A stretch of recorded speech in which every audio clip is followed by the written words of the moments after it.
This episode is brought to you by Bumble.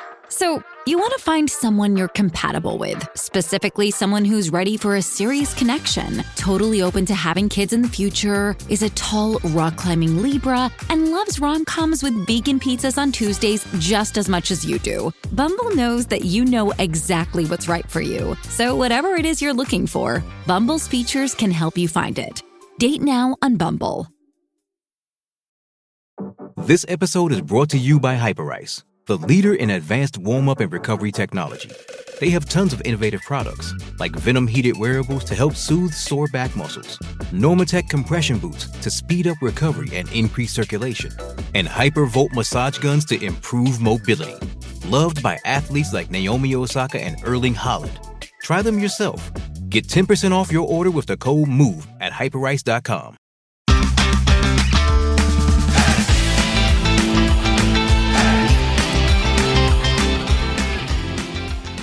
Hello and welcome to the Publicly Challenged Podcast. I'm your host, Luke Oswald, and I hope you join me on my quest for knowledge to become a better public land hunter, angler, and forager. Stick with this and who knows, maybe we will learn something together.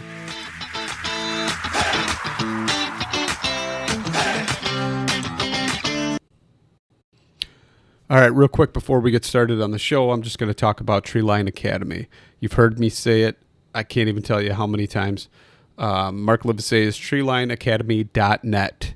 That's treelineacademy.net. Sign up. Use the promo code PC2020. Save yourself $20. Can't say it enough. It's awesome. Amazing. Most comprehensive e-scouting course out there. Check it out for yourself. Sign up. Use promo code PC2020. And now let's get to the show. All right, so I'm sitting here and I'm talking to Andy TECHMANSKI, and if you don't know who he is, you're going to find out. And I recently learned about a clothing company that's 100% made in America, so I had to get him on and talk about it because I get excited about American-made products. So Andy, why don't you go ahead and introduce yourself a little bit? Well, I'm Andy, the founder of Forlow. As Lucas said, 100% American-made brand. Eyes set on making hunting and fishing experiences better by bringing the best technology possible in fabrics to market. So let's get into that a little bit more, because we were talking a little bit earlier. How and why did you start this? So I had this, idea that had moved from brainstorm phase to investigative, and I went and hired some consultants that were from the apparel industry to help me kind of structure it to put it more into a business plan phase. And things started to take off. We started to find technologies. We started to find manufacturing resources for fabrics and so on. And then I was lucky enough that the then chief product officer of KUIU had just left, and one of the consultants knew him and actually helped place him in that position at KUIU, and introduced us. And timing was right. I remember our first call. Essentially, I walked him through what my ideas were. In that I wanted to build the best of the best, and there was several pillars of the foundation, which were essentially building with the best fabrics, the best technology in the fabrics, and we had found already some of the best membranes, some of the best heating, cooling technologies, scent control technologies, stuff like that. So he started to get really excited about that. And then I walked him through how I felt like the clothing I was wearing, specifically in hunting, wasn't keeping pace with what mountaineering was doing, and bringing kind of new ways to be more durable, to be more breathable, more functional, so on and so forth. And that I wanted to have a no concessions design approach. And in doing that, essentially remove any constraints that would, govern something that could hinder durability, so on and so forth. I wanted to hire a design team and basically unleash them and say, build the best of the best jacket you've ever built in your career, build the best of the best pants, so on and so forth. And so now he was getting really excited. And then I said, oh, and by the way, we're going to make this all in America. And there was a bit of a pause because Robert's 35 plus years of experience were predominantly in Asia. He'd done very little segments and styles here and there in the US, but never a whole program. And he said, I don't know if we can do that, but I'm up for the challenge, and let's see if we can do it. So it was from that day forward that he came on board and joined us and added a lot of wealth of knowledge, experience, obviously what was successful to one of our key competitors, and so on. And so, that helped us evolve very rapidly. And then using some of his network, we were able to bring on a design team. We were able to bring on some of Cabela's senior product development team, and some folks that were very, Black Diamond, North Face, you name it, Arc'teryx. They had worked in all these major outdoor segments and companies in their previous life. And, we got in the room and I gave them the same kind of spiel, and everybody kind of still had the same pause at the end of when I said, and we're going to build it in America. Now, at the time, I didn't realize how important building in America would be to our program and our program's ability to evolve rapidly. I was still very novice. I think I've kind of gotten a trial by fire, very quick education in apparel, and I'm a quick study. So, I know enough to be dangerous now. But what I learned about building in America, and my vision was always, hey, let's do it here, because we're going to have that pride in knowing that our complete supply chain, and when I say built in America, I mean down to the threads that go in the sewing machines, to the technology that goes into the fabric, and so on and so forth. I mean, everything is built here, right through to the cut and sew and some of the technical manufacturing processes that we do. But my initial vision was I want to be proud that our complete supply chain is earning a fair living wage. That was always my goal. That was still my goal, but that was my primary kind of ask, around that. And what I learned was there's so much more to that. So we build it in America. Yes, we're paying a fair living wage 100%, but what that does is it also puts a lot more pride, and that pride translates into a lot more durability and quality of build in the product. So you're essentially getting a lot better product. These factories know their backs are against the wall in the US, and they know if they don't do it absolutely exceptional every single time, that they could get undercut from the international manufacturing machine. I mean, their people are making more, their overheads more, their costs are more, so on and so forth. And we're getting a lot better product here, but then it goes, even further. We've got a machine here, this manufacturing machine here that's close. We can get in a plane and in 2 hours, 3 hours be to any one of our factories, and we've got a lot of them. And so that means we can get to meetings, we can do strike-offs on coloring, we can do prototyping way faster than getting in a plane and going over to Asia. And what we learned, was that allows us to come to market with new technologies inside kind of a 10 to 15 week lead time, because our complete supply chains here, our fabric isn't on a ship going somewhere else to connect to a factory to do cut and sew, to get on a ship again, to come to America to sell it, so on and so forth. We eliminate all of that. And our competition, it takes them a year and a half to do the same evolutionary cycle of a garment. Now we've already had, for example, a rain jacket that's evolved, and we just launched this week with Reco, which is a brand new technology to hunting. It's been used in snow sports, and for avalanche rescue and so on and so forth. And we said, why wouldn't you have this in hunting? You're already wearing camo. You're already hunting in a remote area. You're in camouflage that blends into the environment that you're in. And what happens when you break a leg and there's no cell phone coverage and so on?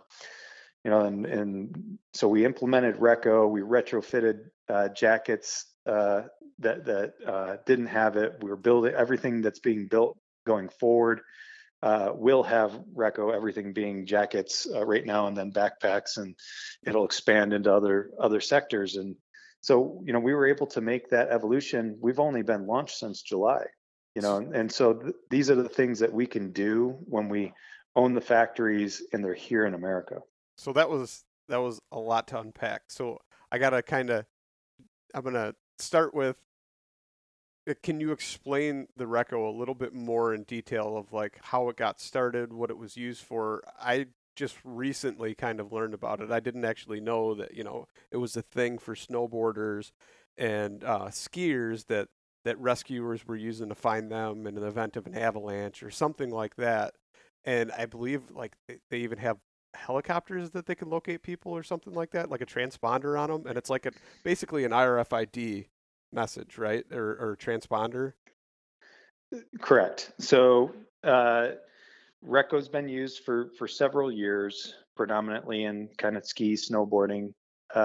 It's an amazing technology. They can actually find somebody with this technology that's buried 20 feet below the snow, in an avalanche scenario. And so it works that good. You're absolutely correct. What goes into our garment is essentially a reflector, and it reflects the signal that is put out by one of these transceivers. And they have two different types of transceivers. One is a helicopter bound one, so that one can fly very rapidly. They can fly at like 75 miles an hour and fly a grid to find somebody. And the other one's handheld. And so imagine the scenario that you're out in the woods on the side of a mountain. I get off the trail 8 times out of 10 that I'm hunting. I take the trail to a certain point, and then I say game trail, and up over the mountain I go. So imagine the scenario that you break a leg in doing that. People know roughly where you are, no cell phone signal. Helicopter's dispatched, it flies a grid, finds you, gives the GPS waypoint, and then the search and rescue crew comes in with the handhelds, and they can locate you with the handhelds exactly where you are. Or if you're lucky enough to be somewhere where the helicopter can land, you've got that opportunity. So you've got something in your, essentially in your hood of your jackets that can save your life down the road. And it doesn't take power. It's virtually a reflector with a diode in it that receives one signal and reflects it back to the transceiver. So I could see how that would definitely, especially like a sheep hunter or something, to where anything could happen that high up on a mountain. That would I mean, it doesn't have to be high up on a mountain. You could be anywhere. You could be in the jungle. You could be out fishing and fall overboard, and happen to be wearing this jacket. So I wonder if Wyoming will let you start hunting, and if you wear forlow, you could start hunting in wilderness areas without a resident or a guide. I don't think we'll be that lucky. Right. But so one of the things is, I mean, that's pretty awesome to implement that technology, and the fact that nobody else has done it, and I don't know if they've even had the thought to do it or just chose not to do it. But one of the things that always bugged me about all my hunting clothes and the 200% markup, knowing it's not paying a living wage for someone and it's going straight into the profits or the profit margin of a company, it kind of burned me, Andy. I'm going to be honest. As I'm wearing these clothes and I see the tag and it says made in China, and somebody in a factory in terrible conditions is sewing these clothes, and then I'm getting them and I'm paying the price, I mean, the price you pay is kind of crazy for I mean, yes, it's high quality and it's technical apparel, but at the same time, it always rubbed me the wrong way, and I always wanted a product made in America. And was your experience kind of the same way, or you found like there was some downfalls and there was some, eventually some stitching? Because I've had stuff to where it was like the stitching started going or something like that. It started as a little run, and the next thing you know, your pants starting to open up, and it just kind of made me angry. I mean, was it similar there, and that kind of the inception, or? Well, let me tell you what I had two scenarios that put me to essentially start Forlo. And one scenario was that I was wearing uh,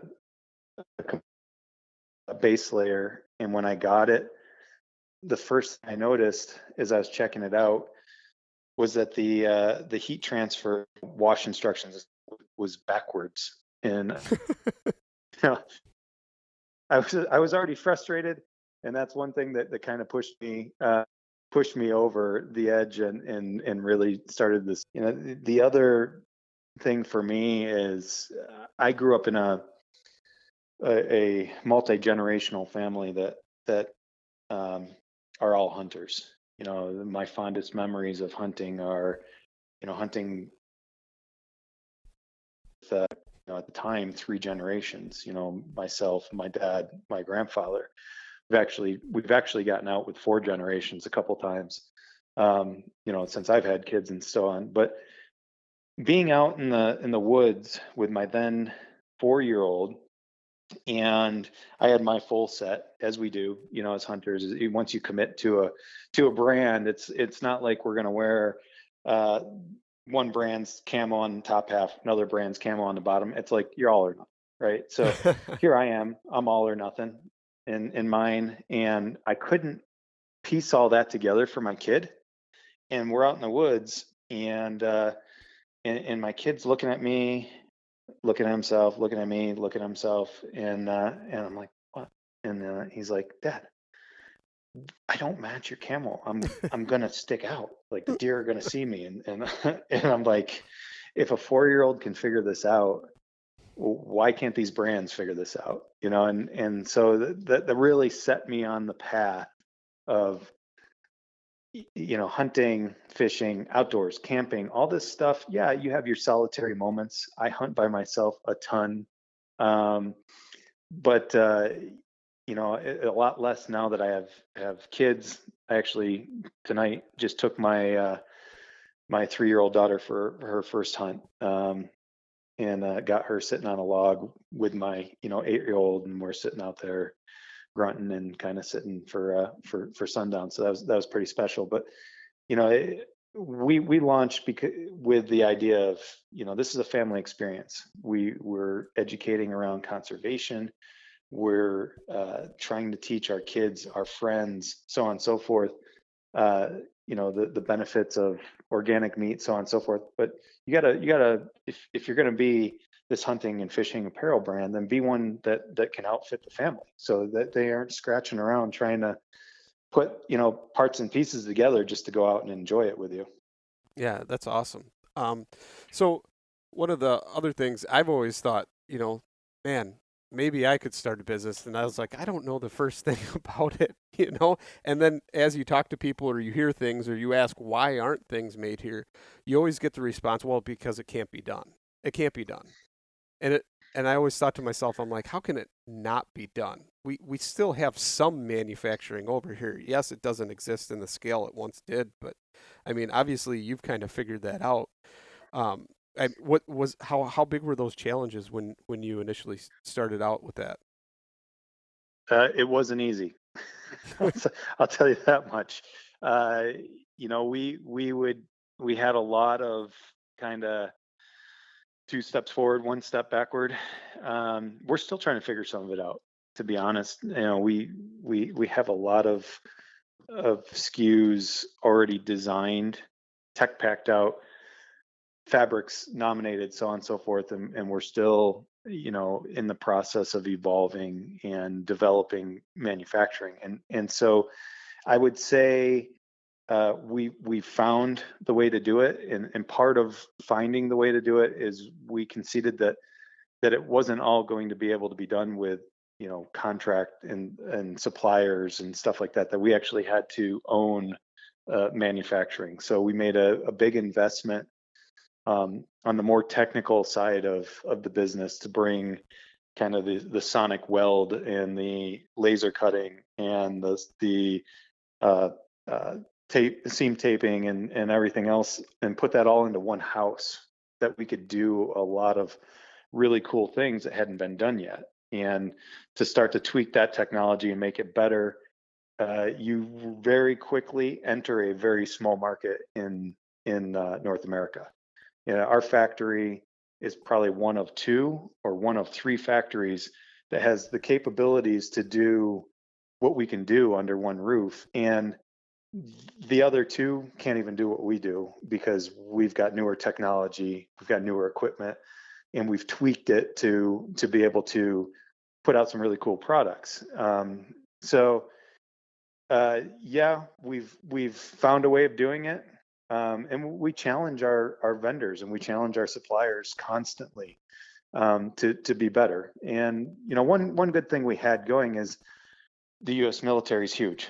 So the first place we started the search is where does the U.S. military do business, and what fabrics and trims and everything are they using? That became the base of what we could use, and then we took their fabric base and we put a bunch of technology in it, made it a lot better.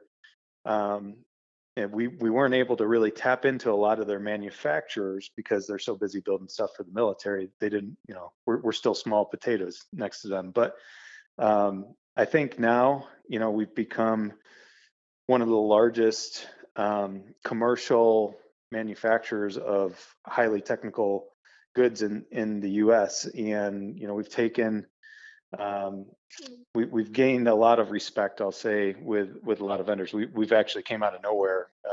I'll give you one example: YKK, best zipper manufacturer in the world, hands down. And we all of a sudden came out of nowhere and we're like, yeah, we need 300,000 zippers. And they're like, whoa, where'd you guys? That's like a military order. They're like, where'd you guys come from? What's for the what? For the love of zippers, I guess. But it took a while for them to digest because we've been pounding them, and they've built manufacturing around it. And it's important to point that out, because it's not just the cut and sew lines that we support. And what we support, we've got half dozen or so factories building our product here in the U.S. It's the complete supply chain. And you look at what we support, in that YKK factory or factories that build our products, what we support in the fabric suppliers that build our factories and so on. It's a couple thousand jobs that touch our products from start to finish. That's awesome. That's awesome. Anytime you can, especially support a business, and so and support all these Americans, fellow Americans, so they can have a job. And one of the things that I did right away, not even knowing anything hardly about your product, was order some. I made a vow to myself about a year ago, after having some things, and there were some people, we'll say, in the hunting industry that really, really endorsed these products. And I was like, oh, well, they use it. It's got to be great, right? No, somebody's probably just in their pocket and stuffing it full of cash so they'll use their product. And let's just say that I was very dissatisfied with it. And at that point, I made a vow to myself that I never wanted to have a product like that again, and I would only get something that was high quality, American-made gear if I could. And in doing that, I recently made a vow to myself to entirely slowly change out my gear, and go to all American if I can.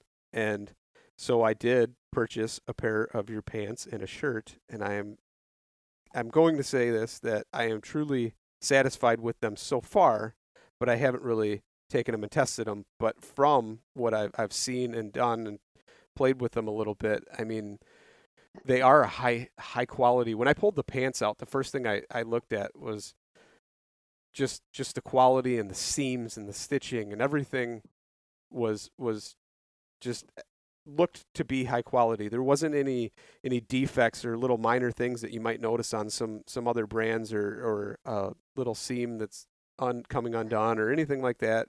The zippers, and then the inside and the feel of the fabric. There was also a bunch of details on them, on the pants, that were just kind of the favorite things of, the higher end hunting clothes, that I was like, oh, that's really nice. Like the waistband, so your shirt doesn't come untucked and you get a cold cold back while you're sitting or stretching or doing something. I mean, just all the little details that come together to a pant like that. And then even the fabric, it seems just a bit thicker than some of the other competitors. I think it's really cool that when you can look at that, you can actually see a label that says "Made in America," and it truly is. That's Yeah. pretty awesome. So those, I can tell those are the stretch twill pants. Yep. You've given me enough of a hint to tell me what they are. Turn them inside out and take a look at them when you get a minute. I have. Look at where every seam comes in, where the seam joints, the pattern pieces come together. They sewed in tricot reinforcement at every single corner in that. So, and double stitched to make sure that where the pattern pieces have, tension traditionally in any pair of pants you wear, that there's so much reinforcement that they're essentially bomb proof. These are the things that we do that are the extra step. And a lot of people, I always tell people to do that. I'm like, take those things home and turn them inside out, and then turn the inside out of anything else that you own. And you tell me if anybody else reinforced stuff the way we did. And I already know the answer. So no, yeah, it's pretty cool. So with that being said, and the shirt, you guys, obviously you just launched. There isn't a huge selection of different items, and one of the things that and you talked about it too, was base layers. Is that something that might be in the works or coming soon, or what's? We have base layers are available. Well, there's that, but that's is it both? Actually, maybe I'm wrong, but so is it pants and you have a base layer shirt as well? So we have 2 base layer shirts in stock right now. One is a traditional crew neck long sleeve base layer. We have that in 2 different camos right now. Third camo coming out shortly, which will be our snowfall camo, and then solid colors are also starting to come into inventory. And and we have base layer top and bottom, so your long underwear top and bottom. And we have a half zip version of that as well. And the base layers are an interesting story. Really, there's more technology in our base layers than anything that we really do, or more different technologies, I should say. The base layer that you have now is built for cold weather. It has a technology called Trizar. Trizar's awesome. It was built by NASA and Virginia Tech, which are very smart people. It was built for space shuttles. And if you can think back any space shuttle launch you've ever seen, where a space shuttle goes up and the cone, that point of the space shuttle is black, that is Trizar. That is built to reflect the extreme heat and then the extreme colds of space. So it does both. And so they found a way to weave that into fabrics. And so we've got this NASA space certified NASA space technology that is in our base layer. Now, the interesting thing about Trizar is there's a heavy zinc complement to that. And so it also is an antimicrobial. But then we go further, and we said that's not good enough. So we married it to the best 4-way stretch fabric that has the best wicking compounds that we could find on the planet, made in the U.S. And then put in Trizar, made in the U.S. And then we took and we said we need to go further. And what else is useful that would make sense? And so we looked at what are some of the best antimicrobial and scent control technologies in the world, and we landed on Polygene. And Polygene is another antimicrobial. And so now we're the only brand in the world that I know of that actually uses two separate technologies for antimicrobial. And for those of you that don't know, antimicrobial is basically the bacteria instinct that comes with sweating. And so it manages that. And then we said, well, let's go a little bit further. What else can we do? Because sweat stink isn't the only thing that's important to a hunter. And we were the first brand in the world to launch using Odor Crunch and using Odor Crunch and Polygene in the same product, and essentially Odor Gene, Polygene, and Trizar in the same product. And what Odor Crunch does is it essentially takes foreign odors and assimilates it into carbon dioxide. It's all natural. It's made out of silica, sand, and so it essentially assimilates within minutes foreign odors, extends the life of that garment because you don't have to wash it as frequently. And I don't know about all you hunters, but I control my clothes in a method of madness. They go into a bag, there's leaves and branches and everything else in there, and I want to smell like the forest. And I don't like to wash it every time, because I feel like once you start getting into the groove and in the hunting, and it's like, all right, I got this shirt smelling exactly like the woods, I don't want to wash it and start over, so all these technologies supplement that and help that experience, help you, stay warmer, help you wick sweat, help you control whatever scent you're trying to control, and do it in the best manner. These are all brand new technologies to market in the application that we're using them. Well, I just learned a heck of a lot more about that. So that means I have a base layer. It's not just like a shirt that would be an outer layer. That's meant to be, because I have the half zip. So that's meant to be worn directly next to skin then? Against the skin. Okay. Yep. Well, now I need to get a pair of the base Now layer you need pants, now right? you need the bottoms. Yeah. Okay. So with that being said, you've got your outer layers, but what about like a colder weather scenario or something like that? Is there something in the works? Like, because I'm a huge fan of like a grid fleece hoodie, and my buddy and I were talking about this the other day. I mean, there's maybe one or two hunting brands out there that have something, but there's so much more in like the snowboard world that he knows. And he's like, man, there's so much, so many more options out there for like a snowboard grid fleece type shirt than there is in the hunting industry. And in fact, he wears one of his. Is there something kind of like that in the works that's like a mid between layer or something? So yes, in two-part answer. So we have when we developed our core system is a 3-layer system. The way that you want to dress, you've got your base layer, which we just discussed. Our current mid layer is down, and we did some really interesting stuff with down, and I'll get to your fleece. Will be part 2 of that answer. And then we have our outer layer, which is Aerodyne, which is the most breathable membrane in the world, and we can talk about that in a minute. But the down program was an interesting development. It was something, again, in the U.S. there wasn't a lot of down manufacturing. We use 100% U.S. duck down in our product, and it became how do we become a true mid layer? Because traditionally down can be too hot to be a mid layer across a wide variance of temperature. Yes, you can wear it all day long in 20-degree heat as a mid layer, but can you wear it in 50 degrees? And the way down garments were constructed traditionally, my answer would have been no. I tried and it failed several times. You just overheat. And so when we started looking at the down program and saying, well, down is an awesome insulator, how can we design these products to breathe when we need them? And so we went through a ton of rapid development.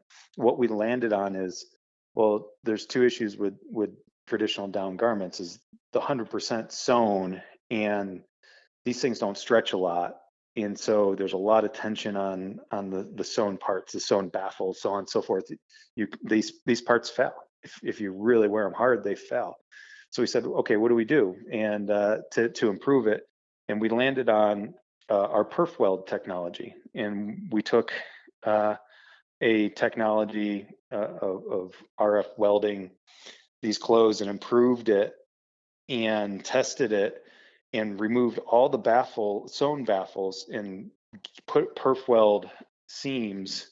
So there's absolutely no sewing marks on the baffles. And that there's two benefits to that really. One, it's completely bomb proof and indestructible. You're not gonna break those at all. It bonds the fabric together and it leaves about a 3/8 of an inch gap because it's a wheel that runs across that area.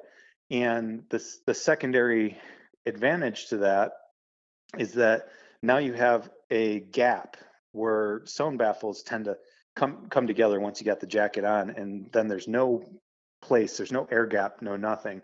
This promotes breathability through the garment. It does something else too, is because now we don't have all these sewing holes. Everybody does this. Okay, we DWR treated our nylon ripstop and our down. Then we put a bunch of sewing holes in it. Yeah. Well, how water resistant is that then?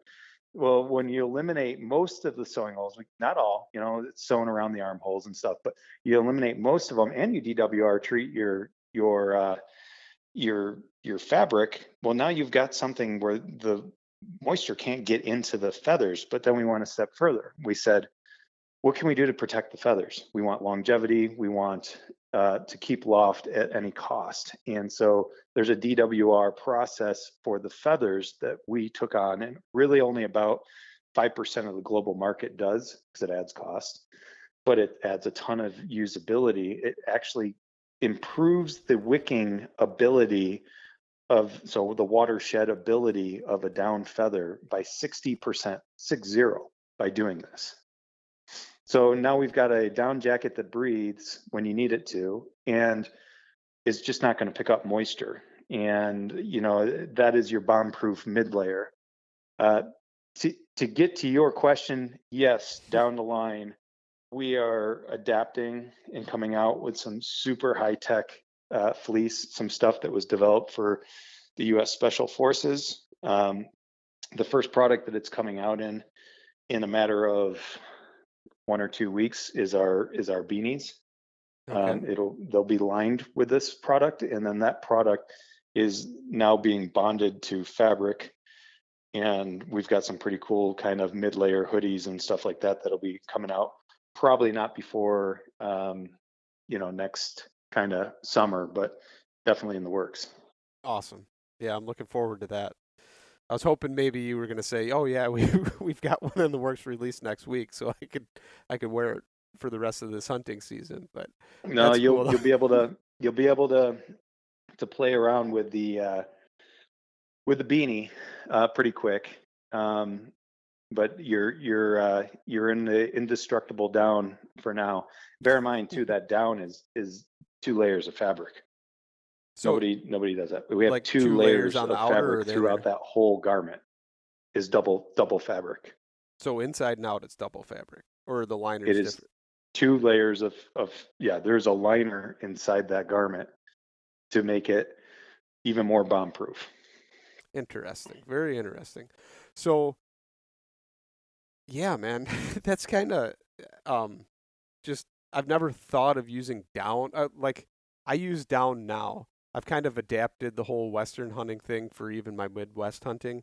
I kind of go in with just base layers and my outer layer on, and then if I get up in the tree stand and I start getting colder, I want to trap that heat in, I'll put on a pair of puffy pants, or normally I'm wearing like some type of grid fleece hoodie, and then I throw a real lightweight puffy over on the top, and then I'll put either my rain jacket or something like that on. I tend to not really wear an outer jacket too much anymore, but I always try and cover up, like I'll take a layer and I'll cover up that puffy, mostly so it doesn't get damaged. It's one of the things you want to protect, especially if it starts raining or something like that. I don't really know. I've never tested the DWR rating on my puffy jacket, but hopefully it's decent anyway. I've never had a problem with sweat, but so Well, what we found with doubling the fabric is it quiets down, no pun intended, quiets down the down substantially. And I say substantially, we're finding it quiets down the down like 20-30%. And so you've got a quieter garment that's essentially more durable because you've got a little bit of safety in mind that your fabric's doubled up.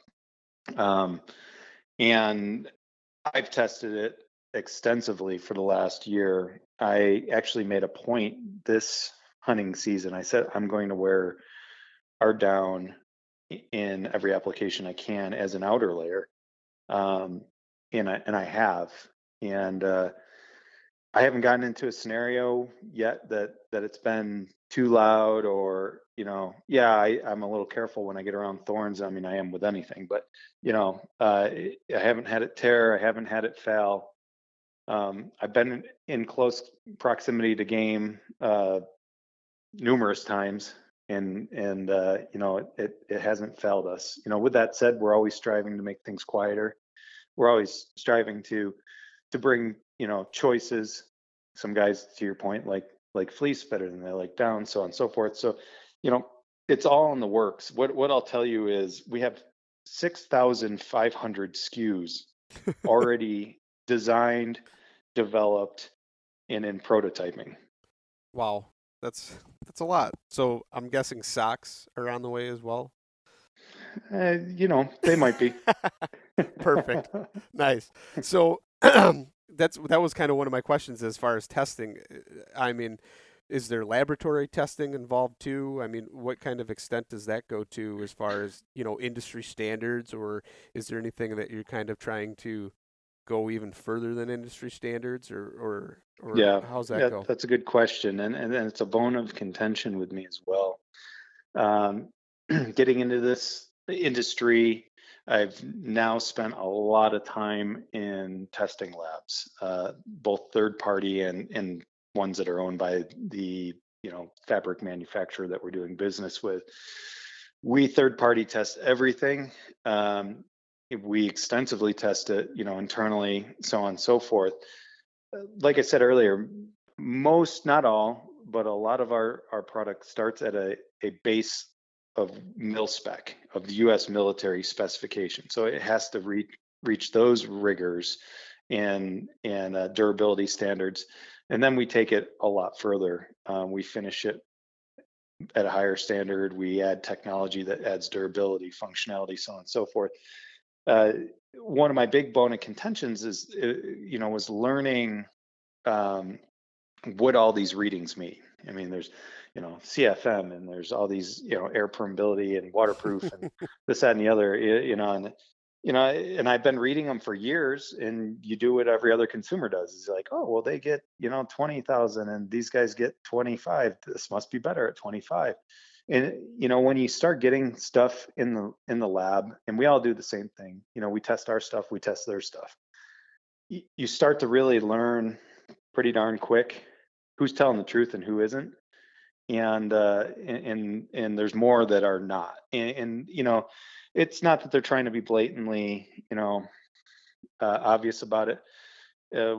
Waterproof breathable membranes are probably the biggest culprit, and a lot of them will put probably what the membrane before it is a 3-layer could achieve before they slap a layer of fabric on the front and a layer of fabric on the back, and then do this antiquated DWR treatment that clogs everything up anyway, and then there's no breathability or air perm or anything like that. So they give you a reading. Yeah, that's the membrane, but it's before we did anything to it and give it to you as a finished product. And so I started to learn that early on.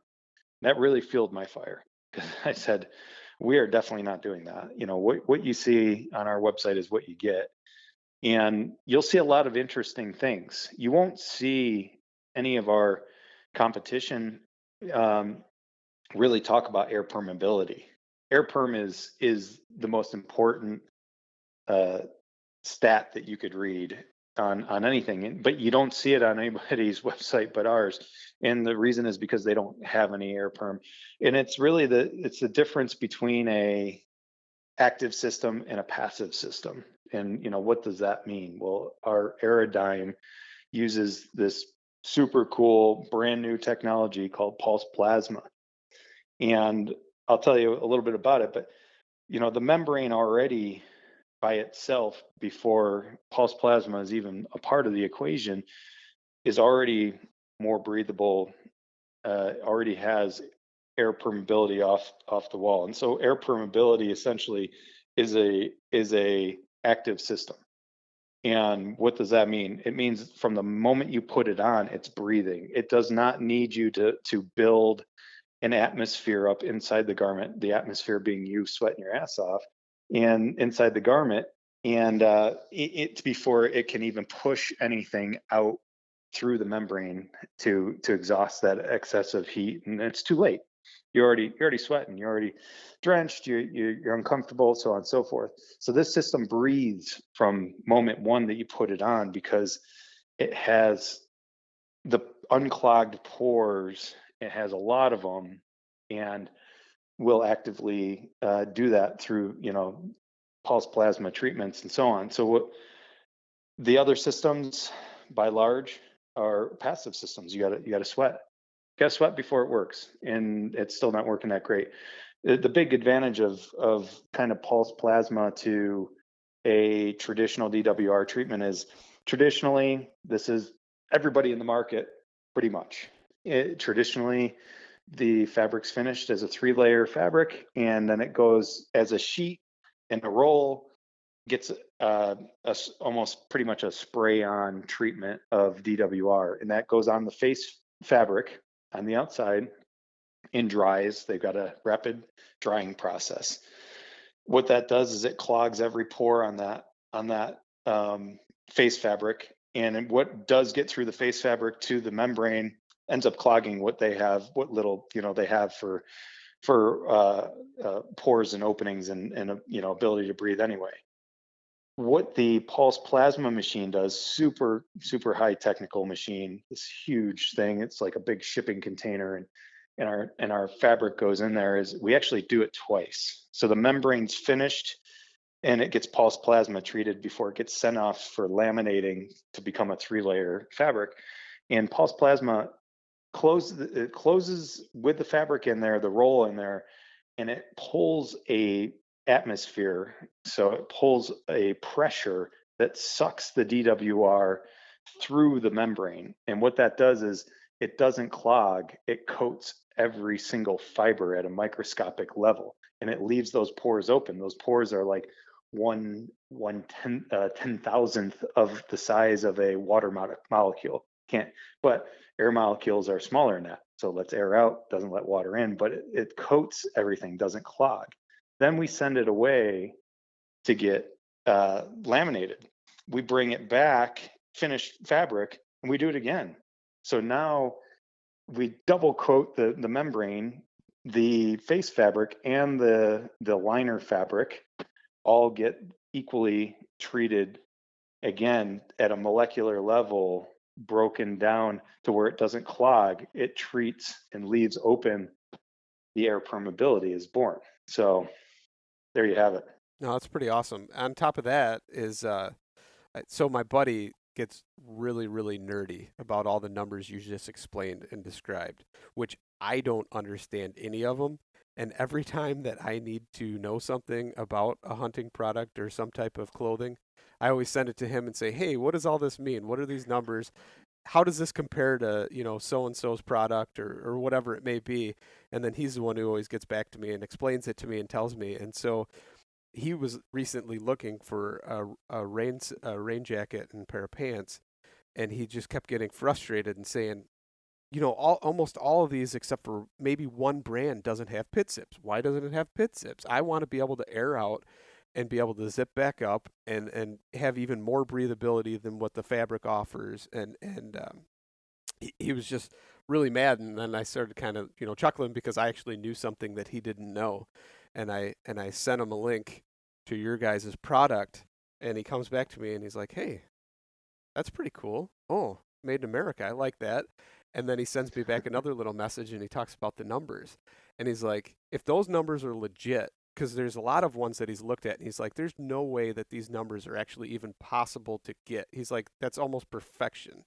And he's like, no product has that much give in one without taking another, as far as breathability. You're losing some, rainproofing or shedding of water or whatever, how he describes it to me. But basically, he's like, there's no way that these products, and then he looks at yours and he's like, well, those look like real numbers of a product, and he's like, and it seems to be pretty legit as far as the higher end of your threshold for all these capabilities. And so it was pretty cool to see that I actually knew something, sent it to him, and he was impressed with it. So really, it wasn't even me; it was you guys, I guess.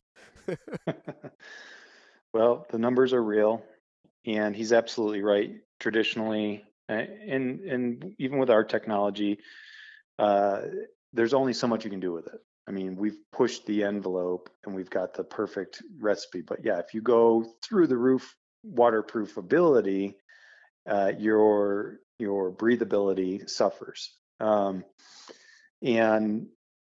the beauty behind ours being basically the only active membrane in hunting fishing market, hands down globally, is that we are already ultra breathable. And I'll tell you, it feels when you have been so used to wearing the other guy's stuff, I won't name names, but Yep. you know what I'm talking about. The stuff that's been on the market that everybody's worn for so long, and you're just so used to sweating at a certain threshold, and you're so used to like feeling like you're wearing a trash bag. When you put our stuff on, the first few times you wear it and you're breathing, it's breathing actively around you. It feels completely foreign until the point that you start to appreciate it and realize the benefit. You have to almost teach your body, like, oh yeah, this is what comfort is supposed to be. And yeah, we have pit zips and stuff like that, but our design team and even the manufacturer of membranes, like, you really don't need them, but they're a design element that it's good to have, and it allows you to enter into a lot of different temperature ranges, and so it extends the season of that garment. And you're paying a lot of money for our products. They're great products. We don't have the margins being made in America that our competitors do, but we beat their technology across the board 100%.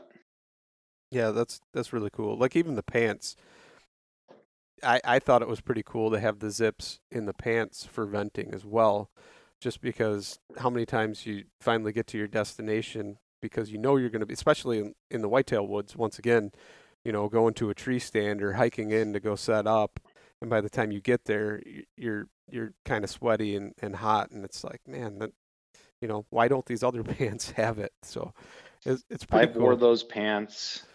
I literally had them on an hour ago when I got back from a hunt with my kids, and it was just starting to snow here, probably 30 degrees, somewhere around there. But I've worn them down to single digits with wind chill in the negatives, around -5, -8, all the way up to in the mid 90s. With the stretch, to be able to wear one pant, and like you said, they're a heavy pant because they're built to be durable, functional. You're not gonna wear those things out in a handful of hunts, but to add that functionality, to open them up, and in their ability to wick when you need it, you just slap a pair of long johns, on underneath them when it gets cold, and you just keep going. So how durable are those pants? Have you tested them in like thorns and briars? Yeah, let me tell you a little something about durability. So we reinforce everything, as I said, and we found a technology that's employed in those pants that we call our Forlow synthetic suede. This was born from the U.S. auto industry. It actually came from upholstery. And one of the big benefits of building in the U.S. is we've got a really great auto industry that has created some stuff, that that lasts the stand of time, and so we found this stuff. We made some improvements to it. It's first off, it's super quiet. And then we said, well, we need to test this. Here's what the manufacturer, and this is one case where the manufacturer was testing to a certain standard, and they said, hey, we need to get this abrasion rating from it. And they tested to that abrasion rating, and they got it, and they never tested it any further. And I said, well, how far will this stuff go? And so we've got this foam bonded pad that's on the knees of those pants that you have. And by the way, they're printed to the same camo, because other guys like to, take the cheap route and put solid colors on camo pants. Not naming any names, but we know. I own a pair. Kind of defeats the purpose of having a camo on in the first place. And you saved about 50 cents for that garment. Good job. But so we said one day, let's see how far we put it on the same abrasion testing as our competition's using on theirs. And exact same machine. They were getting 51,000 cycles, I believe, on that machine. And we said, let's see where it'll test in this third-party lab. And so we put it in there. They put it on the machine, got it started at 9 a.m. And it starts, going through this test. And they called us at 4:45, and they said, hey, just want to give you an update on these pants. And they said, okay. And I'll never forget, the girl goes, we're at 146,000 cycles, but we got to turn the machine off because we all got to go home tonight. So I'm like, okay, we got something really solid there. So we're using it there. It's actually, we've employed that on our outer layer stuff as well. So it's on the elbows and a couple other places on the outer layer to give you a little bit of silence when you scrape against a branch, but also, this thing, that means 146,000 times, and they had to turn the machine off. It still hadn't failed. But let's just talk about 146,000 times that you could take a knee on a rock while wearing those pants. I don't even know if I've taken a knee 146,000 times in my life, or if I will. But you know where I'm going with this. I mean, it's something that is going to last forever. I don't know if I've ever kneeled on a rock 147,000 times, but I know that within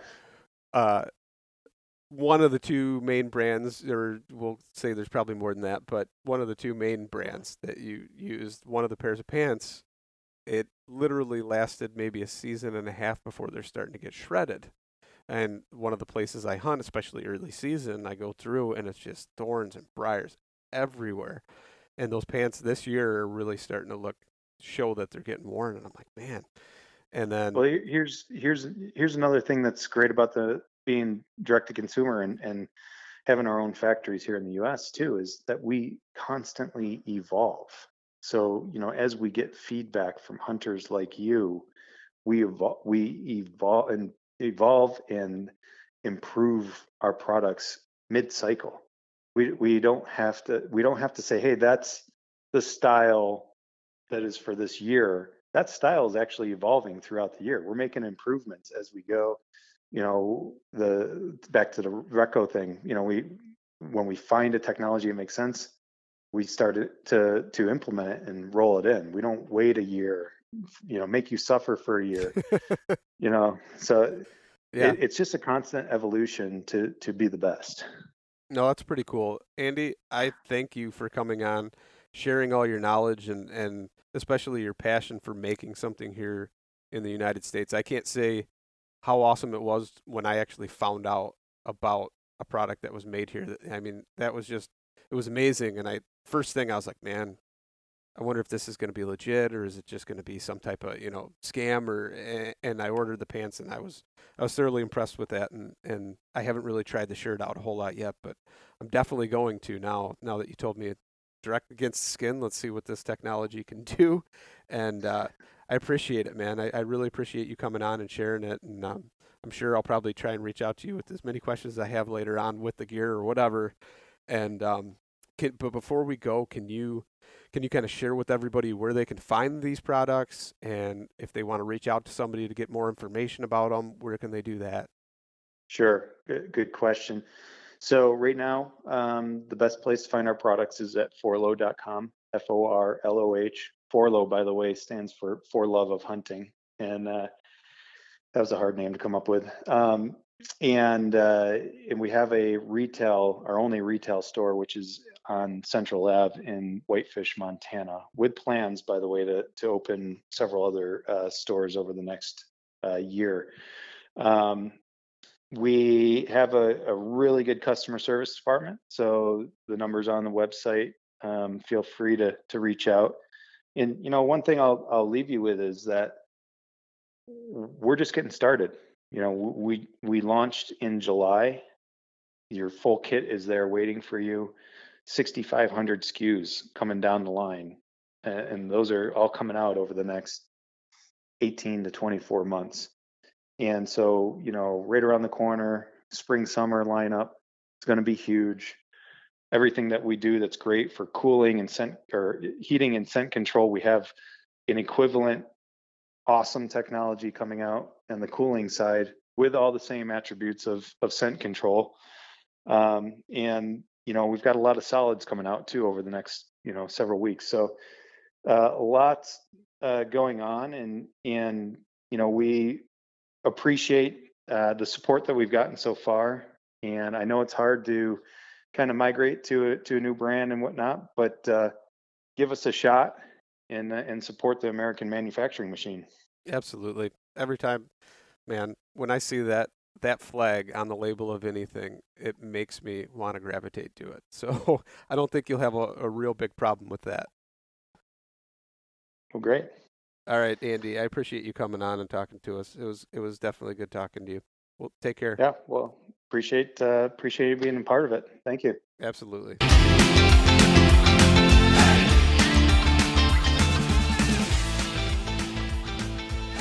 And once again, thank you so much for listening to the Publicly Challenged podcast. I hope you enjoyed the show, and if you did, please subscribe on whatever platform it is you're listening to. Also, if you could leave a review, that would help us out.